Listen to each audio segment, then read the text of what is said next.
पुण्यामध्ये गेल्या 3 दिवसांपासून मुसळधार पाऊस सुरू आहे। या पावसामुळे पुण्यात पूरस्थिती निर्माण झाली आहे। पुण्यातल्या अनेक भागांमध्ये कमरेपर्यंत पाणी साचलंय। काही ठिकाणी घरांची पडझड देखील झाली आहे, तर अनेक रस्ते पाण्याखाली गेल्यामुळे वाहतूक ठप्प झाली आहे। त्यामुळे वाहन चालकांसोबत प्रवाशांचे देखील हाल होत आहे। पुण्यात मुसळधार पाऊस आणि पूर परिस्थितीमुळे जनजीवन विस्कळीत झालं आहे। पुणे महानगरपालिका प्रशासनाकडून नागरिकांना मदत केली जात आहे।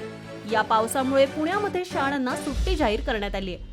मिळालेल्या माहितीनुसार पुण्यात पडणाऱ्या मुसळधार पावसामुळे वारजे, शिवणे, सिंहगड रोड, शिवाजीनगर या ठिकाणी पाणी साचलंय। वारजेतील स्वामी विवेकानंद सोसायटी आणि फ्युचर सोसायटीत पाणी शिरलंय। शिवणे येथील सद्गुरू सोसायटीत पाणी शिरलंय, तर सिंहगड रोड या ठिकाणी सरिता नगरी, एकता नगरी आणि इतर 3 सोसायट्यांमध्ये पाणी शिरलं आहे। नदी पात्र रस्ता, रजपूत वीटभट्टी नजीक गंजपेठ, चांद तारा चौकांमध्ये कमरेपर्यंत पाणी साचलं आहे। अनेक वाहनं पाण्यामध्ये बुडाली आहेत। किरकटवाडी ओढा परिसरातील रहिवाशांना सतर्कतेचा इशारा देण्यात आलाय, कारण पुण्यात पावसाचा जोर कायम असल्याने ओढ्याला पूर आला आहे।